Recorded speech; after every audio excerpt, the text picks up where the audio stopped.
luka gitu ya kan. Nah, kalau misalnya dari contoh kasusnya kayak saya kemarin gitu kan, itu luka di luar tapi dokter juga kasih obat untuk dikonsumsi gitu, sis. Tapi kalau misalnya bisa nggak sih kira-kira kalau misalnya kita itu nggak usah minum obat gitu?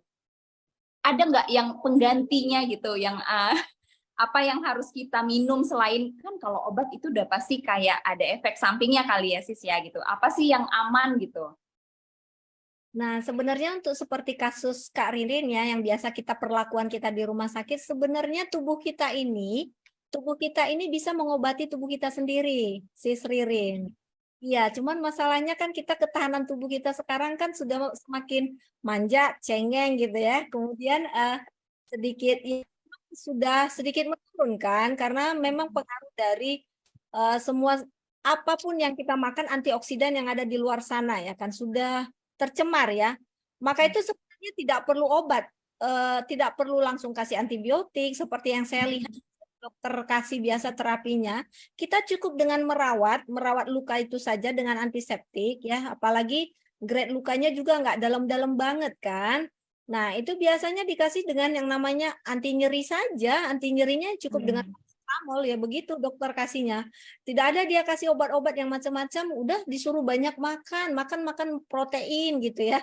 Itu aja sih, karena memang tubuh kita ini dia menghasilkan obat untuk mengobati diri kita sendiri gitu. Nah, masalahnya tubuh kita juga kan nggak bisa nih kita jamin bagus atau tidak kan seperti itu.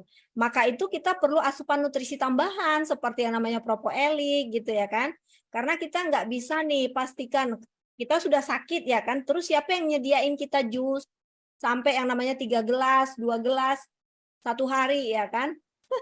Kan nggak ada siapin ya kan. Jadi dengan kita gantikan dengan antioksidannya propoelik, yang konon propoelik ini juga berfungsi sebagai yang namanya antibakteri ya kan. Kemudian antibakteri, antivirus. Jadi dia bisa kita konsumsi. Kalau saya sih lebih nyaman di situ, dan saya tidak tergantung dengan yang namanya antibiotik gitu. Kalau memang sudah parah sekali, misalnya sudah resisten nih antibiotik ini nggak bisa, itu banyak lagi pemeriksaannya. Kita harus konsultan ke dokter kan, gitu. Seperti kemarin anak saya Gracia ya, kemarin dia jatuh dari beca ya kan. Ya. Kemudian ini ada jahitan di sini ya, jahitan di jidatnya. Di kepala. Kemudian di sini dijahit ya.